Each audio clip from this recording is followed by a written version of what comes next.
Hello class, welcome back बच्चों। प्यारे बच्चों, एक बार इलस्ट्रेशन नंबर 11 निकालना जल्दी से। Illustration number 11 page number 6.25।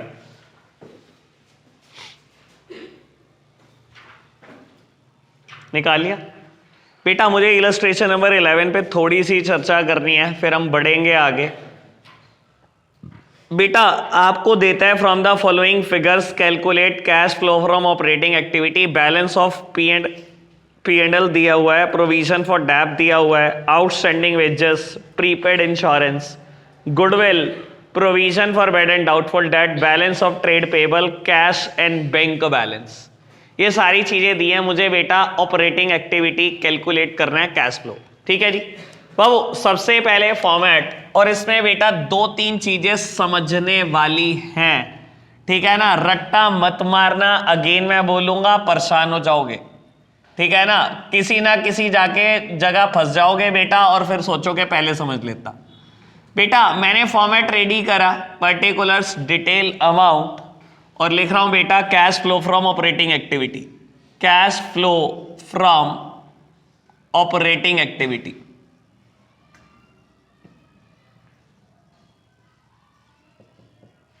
बाबू सबसे पहली आइटम हम इसमें लिखते हैं net profit before tax and extraordinary item, और ये बेटा हम हमेशा कैलकुलेट करते हैं वर्किंग नोट में। ठीक है जी, मैंने वर्किंग नोट नंबर 1 बनाना शुरू करा। सबसे पहले बेटा मैं लिखता हूं difference of SPL, that means closing minus opening. ऐसे ही करते हैं बेटा। क्लोजिंग फिगर बेटा मुझे गिवन है 2,50,000 और ओपनिंग फिगर बेटा मुझे गिवन है 3 लाख। तो बेटा ये आएगा माइनस का 50,000। मैंने लिख दिया बेटा ब्रैकेट में। कोई दिक्कत कोई परेशानी तो नहीं बाबू? इसमें ऐड हो सकती हैं अभी भी और 4 चीजें, याद कराना जरा।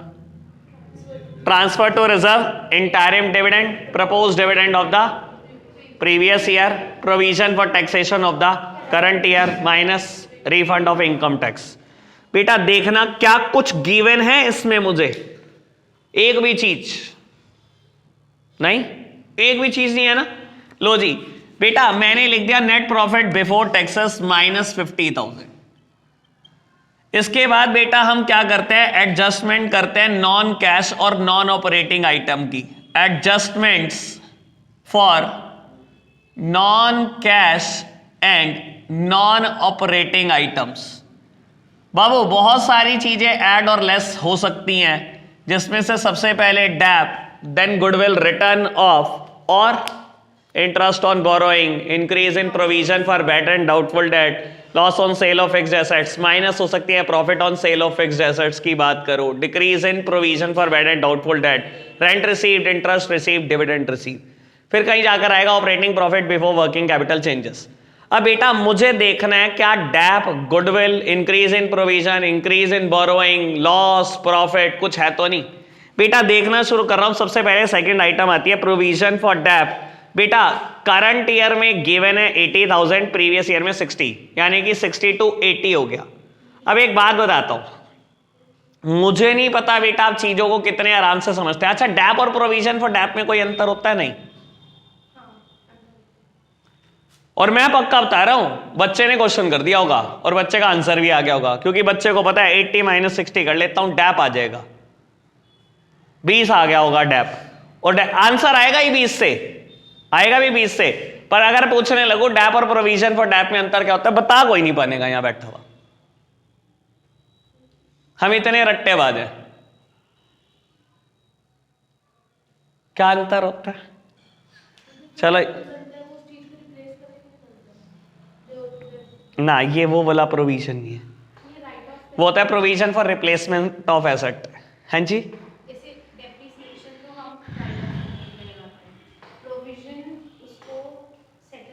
अच्छा चलो वैसे एक बात सोचने की है। कभी देखो बैलेंस शीट ही तो दी हो सकती है 2 साल की, ठीक है ना। कभी ऐसे डैप दिया होता है 2 साल का आपको? चलो अब मैं आपको एक बात बताता हूं, what do you mean by provision for dep. ठीक है ना, डैप तो कैलकुलेट करना आ ही जाएगा, प्रोविजन फॉर डैप का मतलब जान लो। बेटा मैंने ना एक एसेट खरीदी 1 लाख रुपए की, ठीक है, आशु सामने देख ले भाई, बहुत देर से नीचे देख रहा तू। बाबू मैंने ना एक एसेट खरीदी 1 लाख रुपए की और मान लो इसके ऊपर डैप है 10% एज पर SLM। SLM मतलब वो straight line method. Straight line method क्या कहता है बेटा, एक जैसा डैप लगता रहेगा सालों साल, ठीक है। पहले साल का डैप लगा 10,000, एसेट बच गई 90,000 की। दूसरे साल का डैप लगा 10,000, एसेट बच गई 80,000 की। तीसरे साल का डैप लगा 10,000, एसेट बच गई 70,000 की। ये डैप में ऐसे ही लगाता चला जाऊंगा बेटा, जब तक या तो एसेट बिक नहीं जाती या खत्म नहीं हो जाती। ऐसे ही करता था SLM। बेटा एक और मेथड होता है डैप लगाने का, प्रोविजन फॉर डेप्रिसिएशन मेथड। ये क्या कहता है बेटा बाबू, ये कहता है डैप को आप इकट्ठा करो, कभी भी मशीन के अकाउंट में मत लेके जाओ। मतलब कहने का मतलब है मैंने मशीनरी 1 लाख की खरीदी, पहले साल डैप लगा ना 10,000, ये कहता है डैप ना अपने मशीन के अकाउंट में नहीं लेके जाना, डैप को हम इकट्ठा करेंगे जब तक मशीनरी बिक नहीं जाती, एक अलग अकाउंट में, known as provision for dep account, ठीक है जी। यानी कि पहले साल अगर डैप लगा ना 10,000, तो मैं मशीनरी अकाउंट में नहीं ले गया, मैं इसको एक अलग अकाउंट में ले गया, known as provision for dep account. अब दूसरा साल बीत गया बेटा, बाबू फिर डैप लगा 10,000, मैं कहां लेके जाऊंगा इसको बेटा, प्रोविजन फॉर डैप अकाउंट में। यानी कि बेटा अब डैप कितना हो गया बढ़कर 20,000। बेटा तीसरे साल फिर डैप लगा, मैंने बेटा मशीनरी अकाउंट में नहीं लेके जाना, अब मैं कहां लेके जाऊंगा, प्रोविजन फॉर डैप अकाउंट में 30,000। और बेटा मान लो आज एसेट 60,000 की बिक गई, अब क्या करूंगा मैं, ये 30,000 जिस दिन एसेट बिकती है उस दिन प्रोविजन फॉर डैप अकाउंट से बेटा डैप को मशीनरी अकाउंट में लेकर आता हूं कि मेरी मशीनरी की कीमत 70,000 है और मैंने 60,000 की मशीनरी बेच दिया, मुझे 10,000 का लॉस हुआ। सर 11th में मेथड है आपके कोर्स में, provision for dep method. Provision for dep का मतलब समझ में आया बेटा, हम डैप को कभी भी मशीनरी अकाउंट में तब तक नहीं लेके जाते जब तक बेटा मशीनरी बिक ना रही हो। हम डैप को, हर साल के डैप को इकट्ठा करते रहेंगे एक अलग अकाउंट में, known as provision for dep. अब एक बात सोचो बाबू, इस क्वेश्चन में मुझे कहता है बेटा पिछले साल प्रोविजन फॉर डैप था 60,000 और इस साल हो गया प्रोविजन फॉर डैप 80,000। इसका मतलब समझते हो, करंट ईयर में डैप 20,000 का लगा होगा। सर यही तो मतलब है, पिछले साल प्रोविजन फॉर डैप का बैलेंस था 60, इस साल हो गया 80। हवा थोड़ी आई, इस साल आपने 20 का डैप उसके अंदर डाला होगा तभी तो 80 हो गया ना, ठीक है ना। अब आप खुश हो जाओगे मैंने तो डैप निकाल लिया था 20,000, मैंने तो आंसर भी निकाल देता। मेरे को आंसर चाहिए, आपको लगता है कभी मतलब हुआ है मुझे आंसर से? मुझे तो मतलब ही कंसेप्ट से है बेटा, कंसेप्ट नहीं पता तो फंस जाओगे, आज नहीं तो कल फंस जाओगे। क्लियर है ना बेटा बात, समझ में आया प्रोविजन फॉर डैप अकाउंट क्या होता है बेटा? प्रोविजन हम इकट्ठा करते हैं, इसी को लोग बेटा प्यार से एक्यूमुलेटेड डैप भी बोलते हैं। एक्यूमुलेटेड, एक्यूमुलेशन का मतलब समझते हो ना, इकट्ठा करना, जहां डैप को इकट्ठा किया जाता है।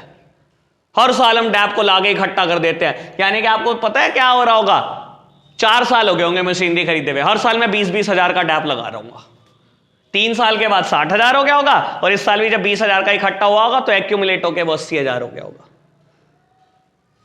ठीक है ना। इस साल का डैप समझ में आया ना कितना है, 20,000। ओके बात, लो जी बेटा डेप्रीसिएशन 20,000 रुपए। बेटा इस क्वेश्चन में मुझे गुडविल भी दी हुई है, ठीक है ना। मैंने कहा है मैंने इस क्वेश्चन में 2-3 बात समझानी है, एक बात तो ये समझानी थी, ये दूसरी काम की बात, सबसे काम की बात। बेटा गुडविल मेरे को दी गई है 5th नंबर पर 40 से 32,000 हो गई, मतलब राइट ऑफ हो गई, यानी कि मेरी रेप्यूटेशन गिर गई मेरे बिजनेस की, जो पहले 40,000 थी आज 32,000 हो गई, 8,000 की खत्म हो गई बेटा। बाबू अच्छा तब क्या होता अगर ये 32 से 40 हो जाती? सब मेरी तरफ देख रहे हैं, ये बड़े काम की बात मैं बोलने जा रहा हूं, आज नहीं तो कल तंग करेगी अगर ढंग से नहीं समझोगे। बेटा अगर गुडविल प्रीवियस ईयर में 32 होती और करंट ईयर में 40 हो गई, यानी कि मैंने 8,000 रुपए की और खरीदी है ना यार, बोल दो खरीदी है ना। और अगर मैंने खरीदी है, गुडविल बेटा कहां आती है, नॉन करंट एसेट्स में आती है अगर मैं गलत नहीं हूं तो, और non current assets investing activity होती है। अगर गुडविल खरीदी होती तो बेटा इन्वेस्टिंग में दिखाता, लेकिन यहां गुडविल राइट ऑफ हुई भी है और गुडविल का राइट ऑफ होना कहां जाता है? एडजस्टमेंट में जाता है for non cash and non operating item. ये बिल्कुल वैसे ही बात है बेटा, जैसे बैंक का बैलेंस होता तो कैश एंड कैश इक्विवेलेंट है, लेकिन बैंक ओवरड्राफ्ट होता है तो फाइनेंसिंग एक्टिविटी है। समझ में आई बात? समझ में आई ना बात? क्लियर है ना बेटा बात? अब यहां गुडविल पहले 40,000 थी, आज 32,000 है, 8,000 गिर गई ना। लो जी गुडविल राइट ऑफ। दो ही बातें काम की थी जो मुझे समझानी थी बेटा, इन दोनों में ही मुझे लग रहा था कि प्रॉब्लम आएगी, और ऐसा भी हुआ है, मैक्सिमम बच्चों को प्रॉब्लम आई नहीं। और इसलिए नहीं आई बेटा क्योंकि आगे की बात नहीं पता, मुझे पता आगे प्रॉब्लम आएगी। अभी आने दो किसी दिन गुडविल खरीदने की बात, उस दिन तुम दिक्कत करते, मैंने आज ही दूर कर दी। प्रोविजन फॉर डेप आज नहीं, कल 3 दिन रुक जाओ, बस 3 भी नहीं, 1 आध दिन और रुक जाओ, मैं अकाउंट बनाऊंगा प्रोविजन फॉर डेप का, तब दिक्कत आती, मैंने आज ही दूर कर दी वो। ठीक है जी। और बाबू एक और चीज दी गई है मेरे को, लगभग third last item, provision for doubtful debt. कितने रुपए बेटा? 10 से 14 हो गया बेटा। Increase in the provision for bad and doubtful date है या decrease in the provision? Increase in the provision for bad and doubtful date. और अगर आपको याद हो बेटा, इसको भी मैं यहीं एडजस्ट करता हूं, ठीक है ना। लो जी, increase in provision for bad and doubtful debt 4,000, कोई दिक्कत तो नहीं बेटा? बाकी सब करंट एसेट्स या करंट लायबिलिटी है, और लास्ट आइटम कहीं नहीं जाएगी, ये कैश और कैश इक्विवेलेंट है। क्लियर है ना बात? बाबू लो मेरी तरफ देखना, इनका मैंने टोटल करा, ये बाहर लिख दिया, ये लिख दिया बेटा -18,000। ठीक है जी। इसको मैं किस नाम से लिखता हूं बेटा? Operating profit before working capital changes, ऐसे ही लिखते हैं बेटा। और बेटा हम इसमें ऐड या लेस करते हैं। लो जी कराओ जी ऐड लेस। आउटस्टैंडिंग वेजेस बेटा डिक्रीज हुई हैं बेटा, डिक्रीज इन आउटस्टैंडिंग वेजेस, याद है बेटा? Decrease in current liability minus होता है। हाँ जी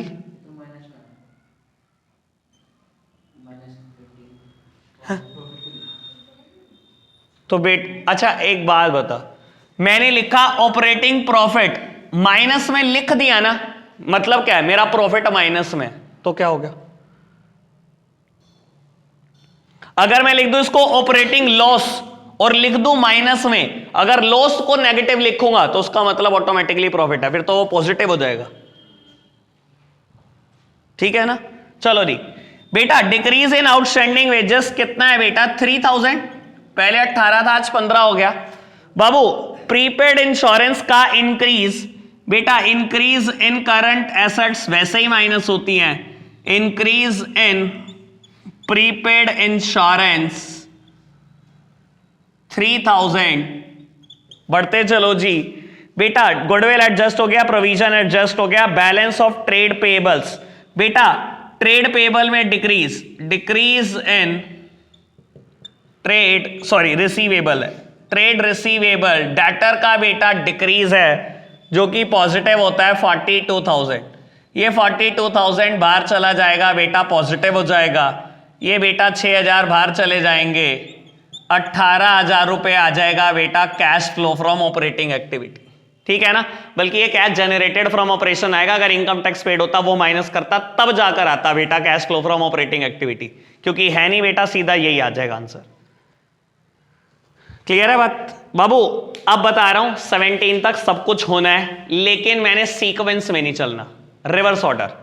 17, 16, 15, 14, 12, 13। 12, 13 ज्यादा डिफिकल्ट है, 17, 16 बहुत आसान है। तो उल्टे शुरू हो जाओ, करने आज ही है, कल के लिए कुछ नहीं है मेरे पास।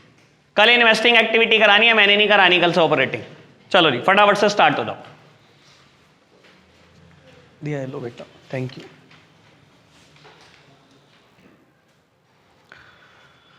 लो बेटा करते हैं बात इलस्ट्रेशन नंबर 15 की। 16, 17 आपने कर लिया, बात कर रहा हूं 15 की।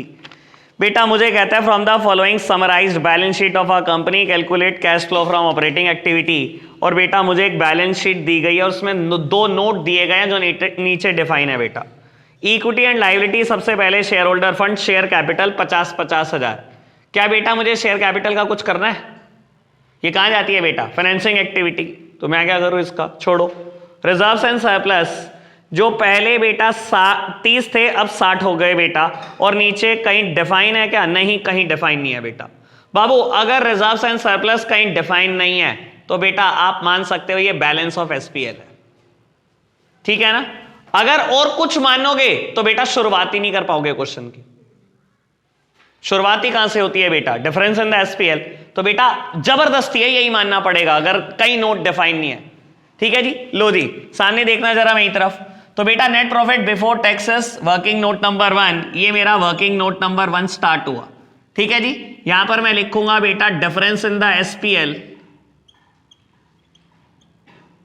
क्लोजिंग माइनस ओपनिंग, बेटा 30,000 रुपए। कोई दिक्कत कोई परेशानी तो नहीं? बढ़ जाएं आगे।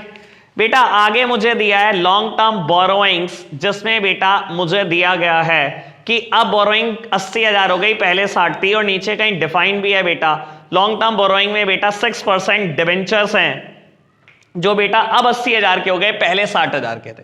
अब यहां पर ना बेटा बहुत सारी बातें शुरू हो जाती हैं और आपके दिमाग में भी आएंगी। अब ये बात पहली बार आपके सामने डिस्कस हो रही है, इसलिए आराम से समझना। बाबू पहले डिबेंचर 60,000 के थे, कब थे बेटा? ये 31 मार्च 17 को थे, और आज 31 मार्च 18 को बेटा ये 80,000 रुपए के हो गए। बाबू देखो अगर क्वेश्चन आपको कोई डेट बता दे इशू ऑफ डिबेंचर की तो बहुत अच्छी बात। देखो बेटा ये तो पता लग रहा है पहले 60 के थे आज 80 के हो गए, यानी कि 20,000 के डिबेंचर नए इशू हुए हैं इस साल। 1 अप्रैल 17 से 31 मार्च 18 के बीच में 20,000 के डिबेंचर इशू हुए, ये तो समझ में आ रहा होगा रीड करते हुए कि पहले 60 के थे आज 80 के हो गए, 20,000 के इशू हुए तभी तो हो गए बेटा। बाबू अगर कोई क्वेश्चन डेट बता दे तो बहुत अच्छी बात, नहीं बताए तो बेटा हर क्वेश्चन में एक ही अजम्पशन लेनी है कि ये आखिरी डेट को इशू हुए होंगे, यानी कि ये 31 मार्च 18 को ही इशू हुए हैं 20,000 के। और बेटा ऐसी अजम्पशन लेने से क्या होता है सुन लो, अगर आप अजम्पशन लोगे ये 31 मार्च 18 को ही इशू हुए हैं 20,000 के, यानी कि बेटा आखिरी डेट पर इशू हुए, तो क्या कोई ब्याज देना है आपको डिबेंचर होल्डर को? जब इशू ही 20,000 के आखिरी डेट पे करे तो नहीं देना। लेकिन बेटा क्या 60,000 पे पूरा साल का ब्याज देना है? बेटा उस पर तो पूरे साल का ब्याज देना है। 31 मार्च 17 को 60,000 के डिबेंचर थे, यानी कि 1 अप्रैल 17 को भी तो 60,000 के डिबेंचर थे। 1 अप्रैल से लेकर 31 मार्च 18 तक 60,000 की तो डिबेंचर है, इस पे तो पूरे साल का ब्याज देना है ना। लेकिन 20,000 के साल के आखिरी दिन इशू हुए तो उस पर कोई ब्याज नहीं देना। तो बेटा इस पे 6% ब्याज 3600 रुपए। बेटा जब ये आप ब्याज दोगे it is a part of financing activity, तो मैं यहां क्यों डिस्कस कर रहा हूं? क्योंकि बेटा आपने एसपीएल बनाते टाइम माइनस करा फाइनेंस कॉस्ट में इंटरेस्ट ऑन बोरोइंग्स, याद कराऊं?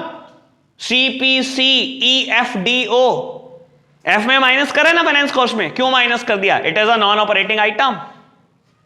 ऐड करता हूं ना, मैंने बेटा 5 चीजें याद कराई थी for non cash and non operating item में।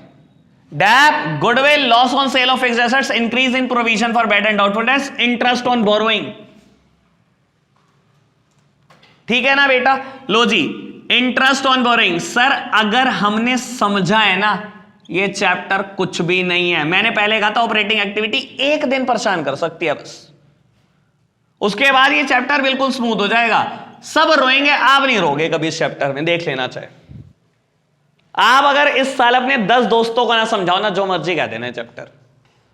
चलो जी बेटा बढ़ते हैं आगे। करंट लायबिलिटी में मुझे देता है ट्रेड पेबल्स। बेटा 48,000 थे अब 35,000 हो गए, 13,000 का डिक्रीज है। बेटा डिक्रीज कहां जाएगा बाबू? यहां कहीं पर कैलकुलेट हो जाएगा operating profit before working capital changes, add और लेस करूंगा बेटा वर्किंग कैपिटल का चेंज, और बेटा ये डिक्रीज है ट्रेड पेएबल का 13,000। ठीक है जी आगे बढ़ो जी। शॉर्ट टर्म प्रोविजनिंग, सर नीचे डिफाइन है शॉर्ट टर्म प्रोविजन। बाबू पहले टैक्स था 32,000 का प्रोविजन फॉर टैक्स और आज है 40,000। सर करंट ईयर का प्रोविजन फॉर टैक्स कहां जाता है? Working note. और बेटा प्रीवियस ईयर का इनकम टैक्स पेड, याद है ना? प्रोविजन फॉर टैक्स बेटा यहीं पर ऐड होता है ना, provision for tax for current year. Provision for tax current year 40,000 है। लो जी मैंने रिकॉर्ड कर दिया, 70,000 आ चुका है, कोई दिक्कत तो नहीं। और बेटा करंट ईयर में जो 30,000 जो 32,000 रुपए है बेटा प्रीवियस ईयर में, वो इनकम टैक्स पेड के नाम से माइनस हो जाएगा, ठीक है ना। मेरे पास थोड़ा सा स्पेस का पंगा है, मैं यहीं कर देता हूं, इनकम टैक्स पेड मुझे माइनस करना है 32,000, बल्कि मैं इसी तरफ माइनस कर दूंगा डायरेक्टली 32,000, ठीक है जी। अगर आप मेरे करने का तरीका देख रहे हो या अपने तरीके का, आपके और मेरे करने के तरीके में फर्क बहुत होगा। मैं एक भी आइटम छोड़ता नहीं हूं, देखते हो, मैं शुरू से शुरू होता हूं, एक भी आइटम छोड़ता नहीं हूं, जो जानी है रिकॉर्ड करता हूं। आप पता है क्या, इंतजार करोगे वाई वाई वाई, और आप भूल लोगे। लिख लो, लिख के दो कहीं, क्या पेपर में छोड़ के आओगे, गलती करके आओगे, ठीक है ना। वो आएगा मतलब गलत मत निकाल लो। चलो जी, एसेट्स में बेटा non current assets, fixed assets बेटा 140 हो गई 1 से। हाँ जी, कुछ होना है, कहां जाती है फिक्स्ड एसेट्स, जाएंगे इन्वेस्टिंग में जब जाएंगी बेटा, मुझे तो ऑपरेटिंग की बात करनी है। इन्वेस्टमेंट्स बेटा 40 से 30 हो गई, यानी कि सेल ऑफ इन्वेस्टमेंट, अगेन बेटा इन्वेस्टिंग एक्टिविटी, मुझे थोड़ी कुछ करना है। बाबू आ जाओ इन्वेंट्री में, 30 से 45 हो गई, increase in the inventory minus होता है बेटा। बाबू इंक्रीज इन इन्वेंट्री 15,000 रुपए नेगेटिव। बढ़ जाओ आगे, ट्रेड पेबल अगेन इंक्रीज है बेटा 10,000 का, स्पेस का ही पंगा, लो increase in trade receivable cash and cash equivalent का कुछ नहीं होना, ठीक है जी। अब बेटा मैंने कैलकुलेट करा था net profit before taxes and working capital changes 70,000 record कर दिया बेटा। इंटरेस्ट ऑन बोरोइंग के अलावा और कोई भी चीज नहीं आई, यही लिख दिया बाहर। यही बेटा मेरे पास operating profit before working capital changes है। ये तीन चीजें नेगेटिव है 38,000, इसको रिकॉर्ड कर दिया बेटा बाहर।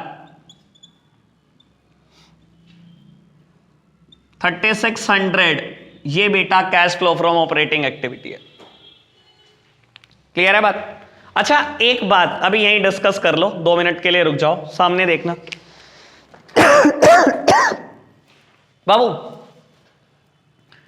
ये क्वेश्चन था ना अभी इंटरेस्ट ऑन बोरोइंग पे, ठीक है, ऐसे दिया हुआ है और मैंने नीचे नोट में डिफाइन कर दिया issue of debentures takes place on 1st of September 1st of October 2017। क्या करो? एग्जैक्टली मैंने आपको बता दिया कि ये जो मैंने ये नहीं बताया 20,000 के इशू हुए, ये तो आपकी समझ है निकालना।